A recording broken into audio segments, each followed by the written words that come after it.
કૃષ્ણ બધા બાળકો કેમ છો બધા મજામાં ને બાળકો આજે આપણે નવા પ્રકરણની શરૂઆત કરવાની છે। પ્રકરણ નંબર છે 7 આપણા વારસાનું જતન।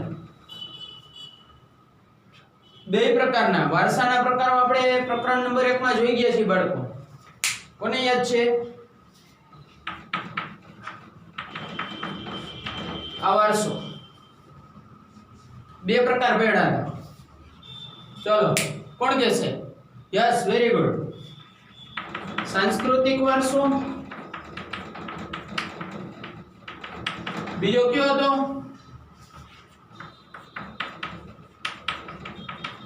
प्राकृतिक वारसो। आ वारसो बाळको मानव सर्जित छे। आ कुदरती प्रक्रिया द्वारा तैयार थयो छे।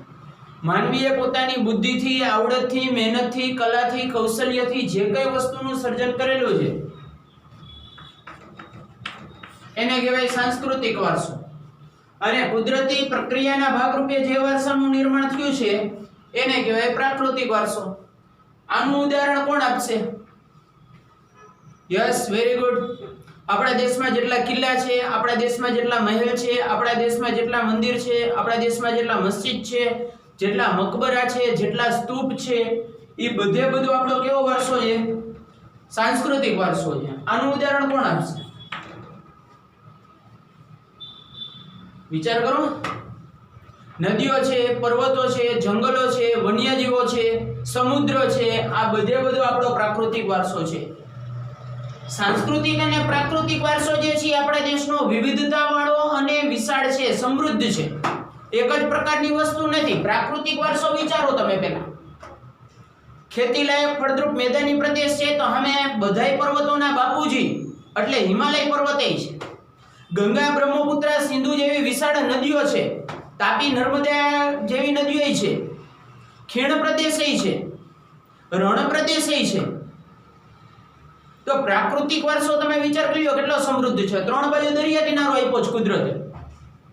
કેટલી જાતના ખનિજો આપ્યા છે પૃથ્વીના પેટાળમાં। હવે सांस्कृतिक વારસો વિશાળ છે, એક જ પ્રકારનો નથી। મંદિરો છે, મહેલો છે, મસ્જિદો છે, સીધી સૈયદની જાળી છે, મિનારા છે, ગુંબજો છે। તો વિચાર કરો તમે બાળકો કેટલો વિશાળ અને સમૃદ્ધ વારસો। તો આપણે આ પ્રકરણની અંદર આ બે જાતના વારસા, બે જાતના એટલે सांस्कृतिक અને પ્રાકૃતિક બે વારસાનું જતન, જતન એટલે કે રક્ષણ કઈ રીતના કરવાનું છે એના વિશેની આપણે આ પ્રકરણમાં માહિતી મેળવવાની છે। બોર્ડની એક્ઝામમાં આ પ્રકરણમાંથી 3 માર્કનું પૂછાય છે। 1 માર્કનો ઓબ્જેક્ટિવ અને 2 માર્કનો એક પ્રશ્ન। તો આ ચેપ્ટરમાં જેટલા પ્રશ્નો આવે છે 2 માર્કના વિભાગ માટે મહત્વના છે। આપણે ટીપે ટીપે સરોવર ભરીને આગળ વધવાનું છે। तो જોઈએ શું કહે છે પેલા વારસાની જાળવણી અને સંરક્ષણ માટે થયેલા પ્રયાસો જણાવવાના। સરકારે કયા પ્રયાસો કર્યા આની અંદર આપણે પ્રાકૃતિક વારસાની જાળવણી કરવાની છે બાળકો। કયા વારસાની? પ્રાકૃતિક વારસાની। सांस्कृतिक વારસાની આવશે આગળ હમણાં। તો આ પહેલા પ્રશ્નની અંદર પ્રાકૃતિક વારસાની જાળવણી અને સંરક્ષણ માટે સરકારે કયા પ્રયાસો કર્યા છે, કયા પ્રયત્ન કર્યા છે જોઈએ આપણે। પહેલો પ્રયત્ન શું કર્યો? સૌથી પહેલો પ્રયત્ન સરકારે કર્યો બાળકો 1952 માં। 1952 માં એક સંસ્થા સ્થાપી। સંસ્થાનું નામ હતું ભારતીય વન્યજીવ બોર્ડ। ભારતીય વન્યજીવ બોર્ડ। આ સંસ્થાની સ્થાપના જો નામ જ વાંચો કેવું છે વન્યજીવ બોર્ડ એટલે તમને મગજમાં લાઈટ થવી જોઈએ કે ભાઈ ના વન્યજીવો માટેની સંસ્થા હશે અને એના માટેની જ છે। આગળ શું લખ્યું છે? आ संस्था काम शू करे छे तो के वन्यजीवोना संरक्षणना जरूरी साधनो पूरा पाडे छे। आपणा देशमां 29 राज्य छे। अलग-अलग राज्योमां जंगल विस्तार जोवा मळे छे ज्यां विविध प्रकारना वन्यजीवो जोवा मळे छे। चेप्टर 9 માં આપણે જોયા હતા 81000 કેટલા હતા 251 આટલી પ્રજાતિના વન્યજીવો ભારતીય જંગલોમાં જોવા મળે છે। तो आ वन्यजीवोना रक्षण माटेना जे जरूरी साधनो होय कोई पण साधननी जरूरियात होय ई साधन आ संस्था पूरी पाडशे। आपणे गुजरातमां सासणगीरनुं जंगल छे। वन्यजीवोना रक्षण माटे मानी लो के जंगल विस्तारनी चारे बाजु ओली काटाड़ी वाड लगाडवी छे तो ई साधन आपशे। जे पण साधननी जरूर होय વન્યજીવોના રક્ષણ માટે જે પણ સાધનની જરૂરિયાત હોય, જે પણ રિક્વાયરમેન્ટ હોય, આ સંસ્થા પૂરી કરશે. બીજો પ્રયત્ન, આ સાલ ખાસ યાદ રાખજો. સાલના હિસાબે બાળકોના બોર્ડની એક્ઝામમાં માર્ક કપાય છે. આપણે કોઈ માર્ક નથી જવા દેવો. 1952 માં ભારતીય વન્યજીવ બોર્ડની સ્થાપના કરી. કામ શું કરશે? વન્યજીવોના સંરક્ષણના જરૂરી સાધનો આપશે રાજ્ય સરકારને. બીજું, 1972 માં એક કાયદો પસાર કર્યો. કાયદાનું નામ હતું વન્યજીવોને લગતો કાયદો, વન્યજીવ સંરક્ષણ અધિનિયમ. અધિનિયમ એટલે કાયદો. આ કાયદામાં વન્યજીવોના શિકારની પ્રવૃત્તિ ઉપર પ્રતિબંધ મૂકવામાં આવ્યો છે. તે ઉપરાંત વન્યજીવોમાંથી જે વિવિધ પ્રકારની વસ્તુઓ મળે છે, આપણે પ્રકરણ 9 માં અભ્યાસ કર્યો હતો. દાંત છે, હાડકા છે, નખ છે, શિંગડા છે, ચામડું છે, આ બધી વસ્તુઓના વેચાણ ઉપર આ કાયદા દ્વારા સરકારે પ્રતિબંધ મૂકેલો છે. અને ત્રીજું, બેની તો તમને ખબર જ હતી કે આ કાયદા દ્વારા વન્યજીવોના શિકાર ઉપર પ્રતિબંધ મૂક્યો છે, વન્યજીવોની વસ્તુના વેચાણ ઉપર સરકારે પ્રતિબંધ મૂક્યો છે. અને ત્રીજું, આ કાયદા મુજબ રાષ્ટ્રીય ઉદ્યાન અને અભયારણ્યોની સ્થાપના કરવાનું જણાવવામાં આવ્યું છે દરેક રાજ્યની સરકારને. આ કાયદો સંસદમાં પસાર થયો હતો અને 9મા ધોરણમાં કીધું હતું કે સંસદમાં જે કાયદો પસાર થાય એ આખા દેશમાં લાગુ પડશે. તો દરેક રાજ્યની સરકારને કીધું કે તમારા રાજ્યમાં જો જંગલ વિસ્તાર હોય અને ત્યાં વન્યજીવો વસવાટ કરતા હોય તો એના માટે રાષ્ટ્રીય ઉદ્યાન અને અભયારણ્ય સ્થાપો. અને એ આપણા 9મા પ્રકરણમાં જોઈ ગયા, રાષ્ટ્રીય ઉદ્યાન અને અભયારણ્ય એ સરકાર દ્વારા સુરક્ષિત કરવામાં આવેલો વિસ્તાર છે પ્રાણીઓ માટે. અહીંયા એક જ કામ કરવામાં આવે છે, વન્યજીવોનું રક્ષણ. તે ઉપરાંત ત્રીજો પ્રયત્ન કર્યો, લુપ્ત થતા વન્યજીવો તથા છોડવાઓ માટે કડક કાયદાઓ અમલમાં મૂક્યા સરકાર. જે વન્યજીવ લુપ્ત થવાની તૈયારીમાં છે, લુપ્ત એટલે કે સમાપ્ત થવું, અને એનો જો શિકાર કરતા કોઈ પકડાય તો એના માટે કડક સજા છે. હરણની સંખ્યા પુષ્કળ છે. હરણમાં 5 વર્ષની સજા રાખી હોય પણ સામે સિંહની વસ્તી તો કે હાવ ઓછી છે, તો સજા તો ઓલાને મળશે પણ વધારે મળશે. કારણ કે સરકારે અલગ અલગ કેટેગરી બહાર પાડી છે કે લુપ્ત થતું વન્યજીવ આવતો હોય એનો શિકાર કરતા પકડાશે તો આટલી કડક સજા. તે ઉપરાંત 1883 માં એક સંસ્થા સ્થપાણી હતી બાળકો, નામ છે મુંબઈ પ્રાકૃતિક ઇતિહાસ સમિતિ. આ સૌથી જૂની સંસ્થા છે કે જે પર્યાવરણ અને વન્યજીવોનું રક્ષણ કરે. 1 માર્કના ઓબ્જેક્ટિવ માટે યાદ રાખવાનું છે ખાસ.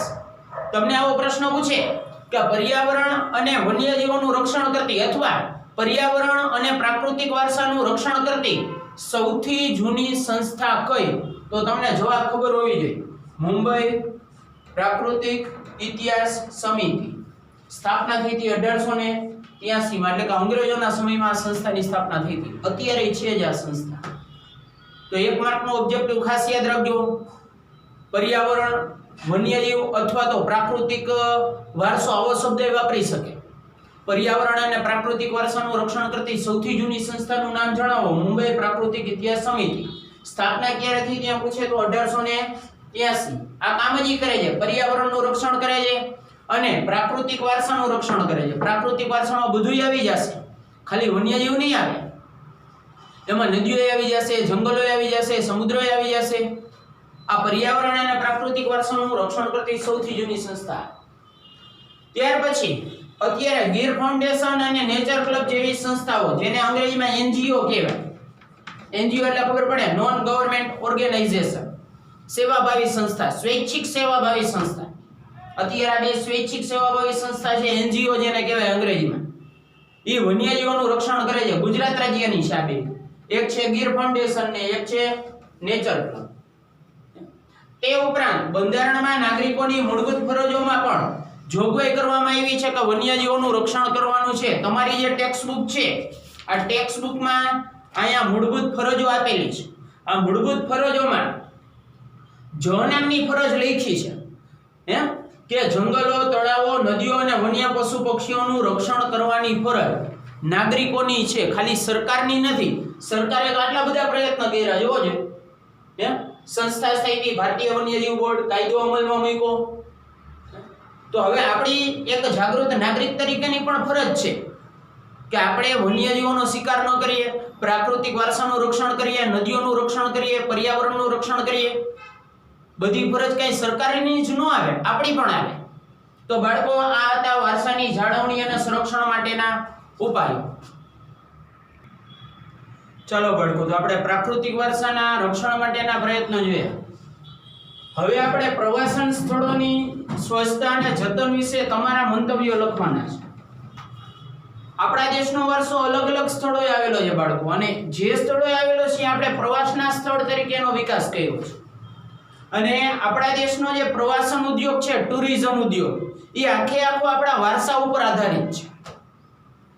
તો ભવિષ્યમાં પ્રવાસના સ્થળોની સ્વચ્છતાને જાળવણી માટે કયા કયા પ્રયત્ન કરવા જોઈએ, તમારા મંતવ્યો એટલે તમારા વિચારો લખવાના છે. તમે વેકેશનના ગાળામાં, ઉનાળાના વેકેશનમાં, રજાઓમાં ક્યાંક ને ક્યાંક ફરવા જતા જઈશો, પ્રવાસના સ્થળોની મુલાકાત લેતા જશો, આપણા રાજ્યના અથવા તો બીજા રાજ્યના. તો તમારે તમારા મંતવ્ય કે તમારા અભિપ્રાય જણાવવાના છે, કારણ કે આખે આખા વારસા ઉપર આધારિત આપણો પ્રવાસન ઉદ્યોગ છે. જો આપણે ત્યાં સ્વચ્છતા નહીં રાખીએ અને એનું જતન એટલે કે રક્ષણ નહીં કરીએ તો કોઈ એની મુલાકાત લેવા જ નહીં આવે. મુલાકાત લેવા નહીં આવે એટલે આપણને નુકસાન થવાનું છે. હમણાં આગળ આપણા પ્રવાસન ઉદ્યોગથી ક્યાં ક્યાં ફાયદા થાય છે એ જોઈએ છે. તો તમારે તમારા મંતવ્ય લખવાના છે કે પ્રવાસના સ્થળોના સ્વચ્છતા અને રક્ષણ માટે શું શું તમારા વિચારો છે. ચોપડીમાં આપ્યા છે. પેલું શું કહે છે, પ્લાસ્ટિકનો ઉપયોગ નથી કરવાનો. તમે ભવિષ્યમાં કોઈ પણ વારસાના સ્થળની મુલાકાત લેતા હોય ત્યારે તમારે પ્લાસ્ટિકનો ઉપયોગ કરવાનો નથી, કારણ કે ધોરણ 8 માં તમે સમાજમાં જ ભણ્યા છો કે પ્લાસ્ટિકનો નાશ થતો નથી, જમીનમાં ભળતું નથી. તો પ્લાસ્ટિકનો ઉપયોગ આપણે ટાળવો જોઈએ જ્યારે તમે વારસાના સ્થળની અથવા પ્રવાસન સ્થળની મુલાકાત લેતા હો ત્યારે. બીજી વસ્તુ કઈ કરવાની છે, પ્રવાસના સ્થળોએ કચરો ગમે ત્યાં ફેંકવો જોઈએ નહીં. ઘણા લોકોને ટેવ હોય, પ્રવાસના સ્થળોએ હરવા ફરવા ગયા હોય, તાજમહેલ અથવા તો દ્વારકાનું મંદિર અથવા તો સોમનાથનું મંદિર, હાથમાં જે પડીકા હોય ખાઈ લે પછી ગમે ત્યાં નાખી દેશે. એવું નથી કરવાનું કોઈ, કારણ કે અહીંયા બીજા દેશના પ્રવાસી ફરવા આવ્યા છે તો એ આપણી શું છાપ લઈને જાય, હાલો એ કહ્યું વેરી ડર્ટી એમ કરશે પછી ભૂરિયા એના દેશમાં જઈને. આપણે એવું નથી થવા દેવું. ખાવાની ના નથી, નાસ્તો કરો તમે, તમારે ભૂખ લઈ ગઈ હોય તો, પણ જે પડીકા કે જે કચરો વૈધો છે એ આજુબાજુમાં ડસ્ટબિન ખાલી ગોતવાની જ જરૂર હોય, એની અંદર બધાએ નાખવાનું છે. ત્રીજી વસ્તુ, ગુટકા કે પાન ખાઈને ગમે ત્યાં થૂકવું જોઈએ નહીં. ઘણાને ટેવ હોય પાનની પિચકારી મારતા, એ વસ્તુ નથી કરવાની. આગળ શું કહે છે, ગંદકીનો યોગ્ય નિકાલ કરવો જોઈએ. આપણે અહીંયા સૌરાષ્ટ્રની જ વાત લ્યો, સૌરાષ્ટ્રમાં ઘણા જે ધાર્મિક પ્રવાસના સ્થળો છે અહીંયા પ્રસાદી આપવામાં આવતી હોય. ભગવાનના કોઈ પણ ધાર્મિક સ્થળોએ જાઓ ને એટલે પ્રસાદી આપે. વીરપુર જશો તો અહીંયા ખીચડી ને એવી પ્રસાદી મળશે તમને. તો અહીંયા રસોડાની ને એની આસપાસ ગંદકી હોય તો એનો યોગ્ય નિકાલ કરવાનો છે. તે ઉપરાંત આપણે શું કહે છે, ઐતિહાસિક સ્મારકો પર બિનજરૂરી લખાણ કે ચિત્રો દોરવા ન જોઈએ. ઘણાને ટેવ હોય, કોઈ પ્રાચીન મંદિરે અથવા તો ગુફાઓમાં ફરવા ગયા હોય તો મંદિરનો પાછળનો ભાગ, તમે કોઈ પણ પ્રાચીન મંદિરની આ વખતે મુલાકાત લેજો ને, કાંઈ નહીં તો ચોટીલાના મંદિરની મુલાકાત લેજો ને. દાદરા ચડતા હશો ને તો કેટલી જાહેરાતોના અને ચિત્રો દોરેલા હશે. ઘણીવાર મંદિરની પાછળ આવી રીતના નામ લખ્યું હોય, અમર, પછી ઘણા આવી રીતના દિલડું દોરે, એરો મારે, કા ભાઈ ઘણા ભાઈ ફોન નંબર લખે. આવું નથી કરવાનું કોઈ, કારણ કે હજારો વર્ષ પહેલા એ સ્થાપત્યનું નિર્માણ થયું છે. આપણે ખોટા લખાણ કે ચિત્રો દોરીને શું કામ એને નુકસાન કરવું જોઈએ? તમે કે મેં કે તમારા પપ્પાએ કે મારા પપ્પાએ કે આપણા દાદાએ કે પરદાદાએ કોઈ 1000-1200-1500 વર્ષ પહેલા જે સ્થાપત્ય તૈયાર થયું જેમાં કોઈ આપણે દાન નહોતું આપ્યું, તો આપણે શું કામ નુકસાન કરવું જોઈએ? એને કરવાનું જ નહીં. કોઈ કરતું હોય તો એને અટકાવવાનું કે ભાઈ આપણો વારસો છે 1200-1300 વર્ષ જૂનો, હું કામ ખોટા ચિતેડા દોરે છે, હું કામ ખોટા લખાણ લખે છે? આપણે તો નથી જ કરવાનું, બીજા કરતા હોય તો એને પ્રેમથી સમજાવીને અટકાવવાના છે. આગળ શું કહે, પ્રદૂષણ ફેલાવવું ન જોઈએ. ઘણા વારસાના જે સ્થળો જેની આજુબાજુ જે ઉદ્યોગો કે કારખાના હોય એના કારણે વારસાને નુકસાન પહોંચતું હોય છે. બાળકો, થોડાક વર્ષ પહેલા તાજમહેલ 7 અજાયબીમાં સ્થાન મેળવ્યું છે. ઉત્તર પ્રદેશ રાજ્યમાં આગ્રા શહેરમાં યમુના નદીના કિનારે આવેલો છે. તો યમુના નદીના કિનારે જે ચામડાના ઉદ્યોગો હતા એના કારણે ધુમાડાના કારણે તાજમહેલના જે સફેદ પથ્થર હતા ને બાળકો, એ પીળા રંગના પડી ગયા હતા. પછી જે સ્થાપત્યના જાણકાર જે વ્યક્તિઓ હતા, નિષ્ણાત વ્યક્તિઓ, એને બોલાવ્યા અને એને પૂછ્યું કે ભાઈ એનું કારણ શું, આ તાજમહેલના પથ્થર કેમ પીળા પડવા માંડ્યા છે? તો એણે સંશોધન દ્વારા રિપોર્ટ આપ્યો કે ભાઈ આ ઉદ્યોગોનું જે હવાનું પ્રદૂષણ થાય છે એની અસરના કારણે આ પથ્થર પીળા પડી ગયા છે. ઉત્તર પ્રદેશ રાજ્યની સરકારે તાત્કાલિક પગલાં લીધા અને એ ઉદ્યોગોને દૂરના સ્થળે સ્થાપવાનો આદેશ આપ્યો. તો આવા તો ઘણા સ્થળો છે જેને પ્રદૂષણના કારણે નુકસાન થાય છે.